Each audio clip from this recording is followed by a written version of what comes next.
जो कागज के टुकड़े होते हैं, राइट, इवन जब उनमें डिस्टेंस भी होता है, लेट्स से स्केल और पेन के बीच में, तब भी वो क्या करते हैं, उड़ने लग जाते हैं, राइट, उसके साथ चिपकने लग जाते हैं due to some magical attraction.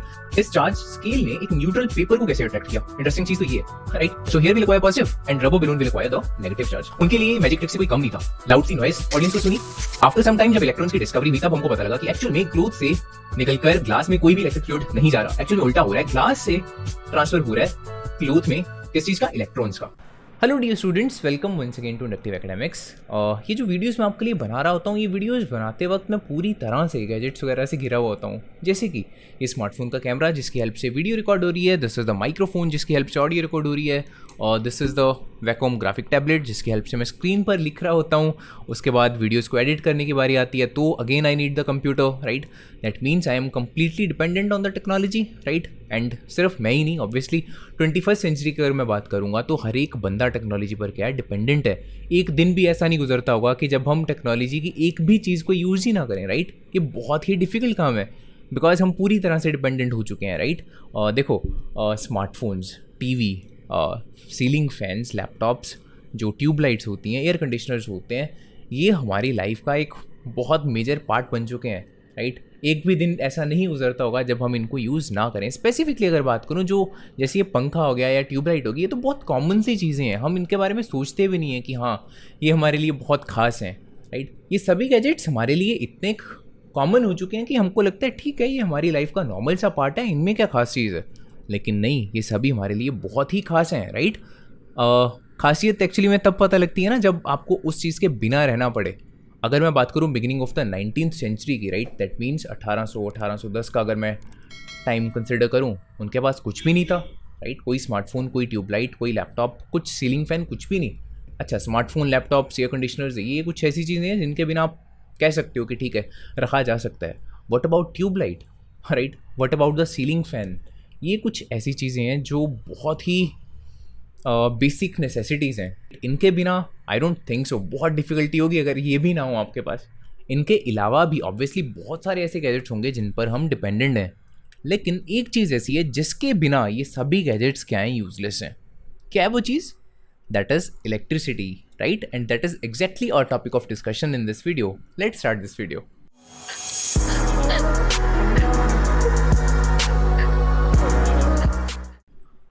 I hope so आप सभी एक एक्सपेरिमेंट से अवेयर हो गए। जब हम छोटे होते थे ना, तो जैसे एक पेन लेके या फिर एक स्केल को लेके सबसे पहले ऐसे हेड पे रब करते थे एंड देन कागज़ के छोटे छोटे टुकड़े लेकर उनको ऐसे चिपकाया करते थे, राइट। आपने देखा होगा, वो एक्सपेरिमेंट किया होगा। जो कागज़ के टुकड़े होते हैं, राइट, इवन जब उनमें डिस्टेंस भी होता है लेट्स से स्केल और पेन के बीच में, तब भी वो क्या करते हैं, वो उड़ने लग जाते हैं, राइट, उसके साथ चिपकने लग जाते हैं due to some magical attraction. तब ऑब्वियसली हमको नहीं पता था कि ये क्या चीज़ है, कि ये क्यों होता है। हमको जस्ट परफॉर्म करना अच्छा लगता था वो चीज़, राइट। लेकिन उसके बिहाइंड भी क्या है, एक साइंटिफिक फिनोमिना है। उसको क्या बोलते हैं? That is static electricity. Static electricity की हेल्प से ये जो कागज़ के टुकड़े होते हैं वो उड़ने लग जाते हैं, उसके साथ लेट्स से अट्रैक्ट करने लग जाते हैं। ये प्रॉपर टर्म है। लेकिन ऐसा क्यों होता है, लेट्स सी, देखते हैं, प्रॉपरली समझते हैं इसको थोड़ा सा। अब देखो होता क्या है, जब हम हेयर के साथ स्केल को रब करते हैं तो हेयर से कुछ इलेक्ट्रॉन्स ट्रांसफ़र हो जाते हैं स्केल के ऊपर। आप पूछोगे क्यों? देखो, कुछ ऑब्जेक्ट्स ऐसे होते हैं जिनकी टेंडेंसी होती है कि वो इलेक्ट्रॉन्स को इजीली लूज़ कर सकें, जैसे कि जो हेयर हो गए, राइट, जैसे कि वूल हो गई, ठीक है। सिमिलरली कुछ ऑब्जेक्ट्स ऐसे होते हैं जिनको अगर किसी और ऑब्जेक्ट के साथ रब करेंगे, ठीक है, तो उनकी टेंडेंसी होती है कि वो इलेक्ट्रॉन्स गेन कर सकें उनमें से, ठीक है। जैसे कि ये प्लास्टिक का स्केल हो गया, you can say PVC pipe हो गई, टेफ्लॉन रबर हो गई, राइट। ये सारे मटेरियल्स ऐसे हैं जो गेन कर सकते हैं इलेक्ट्रॉन्स को बहुत इजीली। तो यहाँ पे यही होता है कि जब हम हेयर के साथ रब कर रहे हैं इस प्लास्टिक के स्केल को, तो यहाँ से इलेक्ट्रॉन्स हेयर से, ठीक है, ट्रांसफ़र करेंगे इस स्केल के ऊपर। तो क्या होगा, देखो यहाँ पर नेगेटिव चार्ज आ जाएगा, है ना। एंड बिकॉज हेयर इलेक्ट्रॉन्स को लूज़ कर चुके हैं तो यहाँ पे स्लाइटली पॉजिटिव चार्ज भी आएगा, ठीक है। सिमिलरली अगर मैं इन दोनों की बात करूं, राइट, वूल और पीवीसी पाइप की, यहाँ पे भी सेम होता है। अगर इन दोनों को आपस में रब करेंगे तब भी वूल से इलेक्ट्रॉन्स ट्रांसफर हो जाएंगे इस पीवीसी की पाइप पर। इस पीवीसी पाइप पर नेगेटिव चार्ज आ जाएगा और यहाँ पे वूल पर पॉजिटिव चार्ज आ जाएगा। तो ऐसे हम डिफरेंट मटेरियल्स को एक दूसरे के साथ रब करके क्या कर सकते होते हैं, उनको चार्ज कर सकते होते हैं। लेकिन चार्जिंग तो हमारा फर्स्ट स्टेप हो गया। उसके बाद इस चार्ज स्केल ने एक न्यूट्रल पेपर को कैसे अट्रैक्ट किया। इंटरेस्टिंग चीज़ तो ये है, राइट। अगर पेपर पर पॉजिटिव चार्ज होता, लेट्स सपोज, फिर तो हम इजीली इस चीज़ को अंडरस्टैंड कर सकते हैं कि हाँ ऑपोजिट चार्जेस हैं तो ये अट्रैक्ट करेंगे। दैट मीन्स ठीक है, चीज़ को हम समझ सकते हैं इजीली, राइट। लेकिन यहाँ पे जो पेपर होता है it is neutral, right. Then how is this scale able to attract this pieces of paper, right. अब यहाँ पे इंटरेस्टिंग चीज़ ये है कि कई बार ऐसा होता है कि जैसे यहाँ पे देखो हम स्केल को उसके पास लेके गए, right, it has negative charge ना, तो इसकी वजह से क्या होगा, जो इस पेपर में यहाँ पे इलेक्ट्रॉन्स होंगे basically they will feel an repulsion, ठीक है, वो रिपल्शन फील करेंगे ड्यू टू यहाँ पे जो ये इलेक्ट्रॉन्स हैं इनकी वजह से, ठीक है। उसकी वजह से यहाँ पे जो इलेक्ट्रॉन्स होंगे वो स्लाइटली यहाँ पे you can see over the left hand side move कर जाएंगे, राइट, जिसकी वजह से जो इस पेपर की ये वाली साइड होगी यहाँ पे स्लाइटली पॉजिटिव चार्ज आ जाएगा, राइट, बिकॉज यहाँ से इलेक्ट्रॉन्स थोड़ा सा मूव कर चुके हैं, right. It is partial charge, very slight charge, ठीक है, कंप्लीट कोई ट्रांसफ़र नहीं हो गया इलेक्ट्रॉन्स का, बट जस्ट इतना जो यहाँ पे स्लाइटली पॉजिटिव चार्ज आया होता है ये भी बहुत होता है यहाँ पे एक अट्रैक्शन को कॉज करने में, राइट। इसी अट्रैक्शन की वजह से बेसिकली जो ये पेपर्स होते हैं क्या करते हैं, ये फ्लाई करने लग जाते हैं और इस स्केल की तरफ अट्रैक्ट होना स्टार्ट कर देते हैं, right. So next question mind में ये आना चाहिए कि जैसे यहाँ पे हम बोल रहे हैं कि hair will require positive, scale will require negative, wool will require positive, PVC pipe will require negative, लेकिन हमको पता कैसे लगेगा कि कौन से केस में कौन सा मटेरियल कौन सा चार्ज रिक्वायर करेगा, राइट। और इसका पता हमको लगता है इस सीरीज़ की हेल्प से जिसको हम बोलते हैं ट्राइबो इलेक्ट्रिक सीरीज़। और ये सीरीज़ बेसिकली ऐसे डिज़ाइन की गई है कि इसमें जो ऊपर की तरफ मटेरियल्स हैं वो कुछ ऐसे मटेरियल्स हैं जिनको अगर किसी और चीज़ के साथ रब करोगे तो इनकी टेंडेंसी क्या होगी, इलेक्ट्रॉन्स लूज़ करने की, राइट। और ऑब्वियसली अगर इलेक्ट्रॉन लूज़ करेंगे they will require positive charge. Similarly जो ये नीचे की तरफ कुछ मटेरियल्स हैं इनकी टेंडेंसी ऐसी होती है कि they will gain the electrons जब इनको किसी और चीज़ के साथ रब करोगे, right. So they will require negative charge. जैसे कि लेट्स से अगर हम हेयर को रब करते हैं लेट्स से रबर बलून के साथ, बिकॉज हेयर क्या है इस सीरीज़ में रबर बलून से ऊपर लाई कर रहा है, so here will require positive and rubber balloon will require the negative charge. Similarly let's say अगर हम ग्लास को रब करते हैं सिलिकॉन रबर के साथ, तो glass will require positive, silicone rubber will require negative. जो भी ऊपर होगा वो पॉजिटिव चार्ज रिक्वायर करेगा, नीचे वाली जो चीज़ होगी इसमें सीरीज़ में वो नेगेटिव चार्ज रिक्वायर कर लेगी।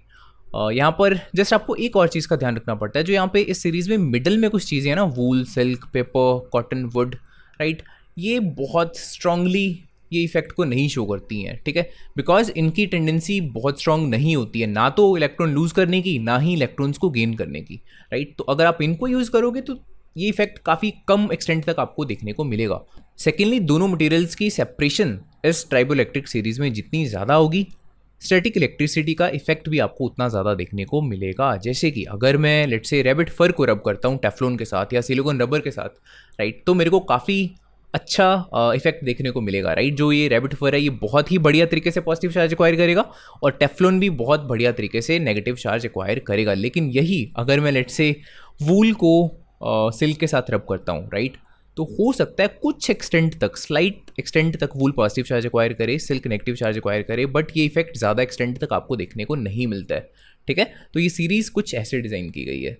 अच्छा ये ध्यान से सुनना, ये बहुत इंटरेस्टिंग है। देयर वाज अ साइंटिस्ट जिसका नाम था स्टीफन ग्रे, उसने अराउंड 1730s ये एक्सपेरिमेंट किया था जिसको बोला जाता है हैंगिंग बॉय एक्सपेरिमेंट। उसने क्या किया, एक 8 साल का बच्चा लिया, bye the way he was an orphan, ठीक है, उसके मदर फादर नहीं थे, उसको उसने क्या किया, इसे हवा में सस्पेंड कर दिया using the silk cords. Silk by the way एक इंसुलेटर होता है, ठीक है, उसकी हेल्प से ऐसे उसने हवा में उसको लटका दिया और स्टैटिक इलेक्ट्रिसिटी की हेल्प से उसको किया चार्ज। जैसे ही उस बच्चे को इसने स्टैटिक इलेक्ट्रिसिटी की हेल्प से चार्ज किया, राइट, ये बच्चा ही was able to attract pieces of brass और गोल्ड, ठीक है। और इस एक्सपेरिमेंट को बहुत सारी ऑडियंस देख रही थी। ऑब्वियसली उस टाइम पे टीवी वगैरह तो होते नहीं थे, राइट, एंटरटेनमेंट के लिए, ठीक है। सो दे वर वेरी मच सरप्राइज। आप इमेजिन कर सकते हो 1730s में ये एक्सपेरिमेंट हुआ था, राइट। उनको बिल्कुल आइडिया नहीं था कि ये क्यों हो रहा है, क्या इलेक्ट्रॉन्स मूव कर रहे हैं या चार्जेस का इसमें कोई लेना देना है, कुछ भी आइडिया नहीं था। उनके लिए मैजिक ट्रिक से कोई कम नहीं था, राइट। देन इवन उसने ये भी किया, यहाँ पे नीचे एक बुक पड़ी हुई थी, राइट, ऐसे, ठीक है, और ये बच्चा, राइट, अपने हैंड्स की हेल्प से उसके पेजेस को बिना टच किए टर्न ओवर कर पा रहा था because of this charge on his body, right. Again देखो स्टैटिक इलेक्ट्रिसिटी की हेल्प से वो उस पेजेस को बेसिकली अट्रैक्ट कर पा रहा है, जिसकी हेल्प से पूरी की पूरी बुक के जो पेजेस हैं वो टर्न ओवर हो पा रहे हैं, राइट। उसके अलावा जो मोस्ट वंडरफुल थिंग थी, राइट, उसने क्या किया, जो भी अंधेरा वगैरह कर दिया, पर्दे वगैरह कर दिए होंगे उसने, राइट, और ऑडियंस में से एक पर्सन को बुलाया और उसको बोला इसके नोज़ को ऐसे टच करे, राइट, और जैसे ही उसने इसके नोज़ को टच करा, right, he felt a spark, right, बहुत एक लाउड सी नॉइज़ ऑडियंस को सुनी, राइट, जैसे स्पार्क की नॉइज़ आती है। सेकेंडली उनको इवन वो स्पार्क दिखाई भी दिया था, ठीक है। It was a wonderful thing. I am not sure कि उसने ऑफन बच्चा क्यों चूज़ किया इस एक्सपेरिमेंट के लिए, बट जहाँ तक मेरे को लगता है कि हो सकता है कि उसको आइडिया नहीं होगा इस एक्सपेरिमेंट के बारे में कि इसका रिजल्ट क्या होगा, कि हो सकता है रिजल्ट के बाद बच्चा एक्सप्लोड ही ना हो जाए, right. So maybe due to that reasons उसने कोई ऐसा बच्चा चूज़ नहीं किया जो जिसके पेरेंट्स हैं, मे बी उनको बुरा लगेगा कि उनके बच्चे के साथ कुछ ऐसे अगर कुछ गलत हो जाता है तो maybe, right, I am not sure. Stephen Gray के इस एक्सपेरिमेंट की सबसे बड़ी अकम्पलिशमेंट जो थी वो ये थी कि हमको ये चीज़ समझ में आ चुकी थी कि जो इलेक्ट्रिसिटी है वो एक ऑब्जेक्ट से दूसरे ऑब्जेक्ट में मूव कर सकती है, राइट। जैसे कि सबसे पहले हमने इस स्टिक को चार्ज किया, उसकी हेल्प से हमने इस बॉय को चार्ज किया, देन उसके हैंड्स बिकॉज यहाँ पर चार्ज रहे हैं ना, उसकी हेल्प से वो यहाँ पर गोल्ड के पीसीज को अट्रैक्ट कर पा रहा है, पेपर को अट्रैक्ट कर पा रहा है, राइट। सो इलेक्ट्रिसिटी एक ऑब्जेक्ट से दूसरे ऑब्जेक्ट में ऑब्वियसली मूव कर रही थी, बट स्टीफन ग्रे ने एक चीज़ नोटिस की कि कुछ ऑब्जेक्ट्स तो ऐसे हैं जिसमें से इलेक्ट्रिसिटी बहुत अच्छे से मूव कर पा रही है, जैसे कि ये बच्चा ही हो गया, राइट। लेकिन कुछ ऑब्जेक्ट्स ऐसे हैं जिसमें से इलेक्ट्रिसिटी अच्छे तरह से मूव नहीं कर पा रही, जिसमें से इलेक्ट्रिसिटी पास नहीं कर पाती है बहुत ईजिली, जैसे कि ये सिल्क की कॉर्ड्स, राइट। तो उसने क्या किया, अलग अलग ऑब्जेक्ट्स को दो कैटेगरीज में डिवाइड कर दिया, into insulators and conductors, right. Next important person in the story of electricity was the Benjamin Franklin, right. Electricity को उसने एक्सप्लेन किया using this term electric fluid. देखो इलेक्ट्रिसिटी के लिए वो इलेक्ट्रिक फ्लूइड टर्म क्यों यूज़ कर रहा था, बिकॉज जैसे एक लिक्विड को, किसी फ्लूइड को हम एक कंटेनर से दूसरे कंटेनर में पोर कर सकते हैं, ट्रांसफ़र कर सकते हैं, सेम वे में इलेक्ट्रिसिटी को भी हम एक ऑब्जेक्ट से दूसरे ऑब्जेक्ट में पोर कर सकते थे और यू कैन से ट्रांसफ़र कर सकते थे, right. So that's why electricity को एक फ्लूइड की तरह ही कंसिडर किया जा रहा था। ऑल्सो ही सेड जैसे कि हम क्लोथ को रब करते हैं ग्लास के साथ, राइट, क्लोथ से यही वाला इलेक्ट्रिक फ्लूइड ट्रांसफ़र होता है ग्लास में, ठीक है, जिसकी वजह से अब ग्लास के पास ज़्यादा इलेक्ट्रिक फ्लूइड है, right, it has more electric fluid, and cloth it has less electric fluid, right. अब ग्लास के पास कुछ ज़्यादा है, सो ही सेड कि it has positive charge, right. Similarly cloth के पास कम था ना electric fluid, so he said it has negative charge, right. So उसने इस चीज़ को एक्सप्लेन किया using the term electric fluid, because इस टाइम पर इलेक्ट्रॉन्स वगैरह की डिस्कवरी नहीं हुई थी, राइट। आफ्टर सम टाइम जब इलेक्ट्रॉन्स की डिस्कवरी हुई तब हमको पता लगा कि एक्चुअल में क्लोथ से निकलकर ग्लास में कोई भी इलेक्ट्रिक फ्लूइड नहीं जा रहा, एक्चुअल में उल्टा हो रहा है, ग्लास से ट्रांसफ़र हो रहा है क्लोथ में किस चीज़ का, इलेक्ट्रॉन्स का, राइट। और इलेक्ट्रॉन्स को कौन सा चार्ज दिया गया, नेगेटिव चार्ज दिया गया, बिकॉज देखो अगर इलेक्ट्रॉन्स को नेगेटिव चार्ज देंगे तभी तो यहाँ पर क्लोथ पर नेगेटिव चार्ज आएगा, राइट। सो जो भी हमने इसका चार्ज कंसिडर किया, इलेक्ट्रॉन्स को हमने नेगेटिव कंसिडर किया, वो इस कन्वेंशन के अकॉर्डिंगली था कि हाँ उसने क्लोथ को नेगेटिव बोला था और ग्लास के ऊपर कौन सा चार्ज आया था, पॉजिटिव, राइट, उसको पॉजिटिव बोला था। तो वो उसके अकॉर्डिंगली हमने इस चीज़ को कंसिडर किया कि इलेक्ट्रॉन्स को कौन सा चार्ज कंसिडर करते हैं, नेगेटिव चार्ज कंसिडर करते हैं, राइट।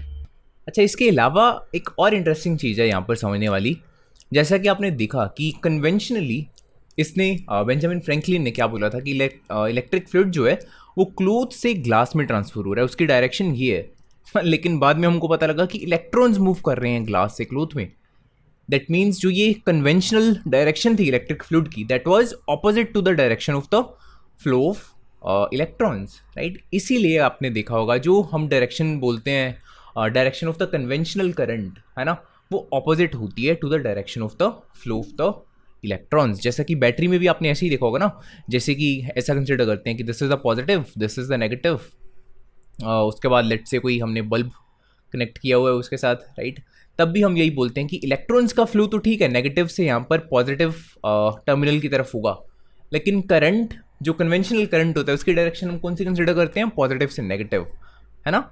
हाइयर पोटेंशियल से लोअर पोटेंशियल की तरफ हम उसको कंसिडर करते होते हैं, उसका रीज़न यही है, राइट। कन्वेंशनल करंट की जो डायरेक्शन होती है वो ऑपोजिट होती है to the direction of the flow of the electrons. So this was my first video in this electricity series for the class 10th। Obviously ये पर्टिकुलर वीडियो सब्जेक्ट ओरिएंटेड नहीं थी, लेकिन आगे वाली वीडियोस में कोशिश करूँगा थोड़ी ज़्यादा सब्जेक्ट ओरिएंटेड हो। कोशिश नहीं, वो ज़्यादा सब्जेक्ट ओरिएंटेड ही रहेंगी, बिकॉज स्टार्टिंग में एटलीस्ट ऐसे ही चाह रहा था कि आपका इंटरेस्ट बने इलेक्ट्रिसिटी के टुवर्ड्स, आपकी क्यूरियोसिटी बने, राइट। कमेंट सेक्शन में मेरे को ज़रूर बताना कि आपको ये वीडियो कैसी लगी। आई होप आपको अच्छी लगी होगी। अगर आपको ये वीडियो अच्छी लगी हो प्लीज़ इस वीडियो को लाइक करना, अपने फ्रेंड्स वगैरह के साथ शेयर करना।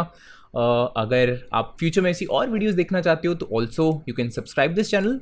एंड अगर आपको इस वीडियो के रिगार्डिंग कोई डाउट हो या अगर आपकी कोई भी सजेशन हो उसको भी आप मेरे को बता सकते हो। I will replying to all of your comments. Thanks for watching.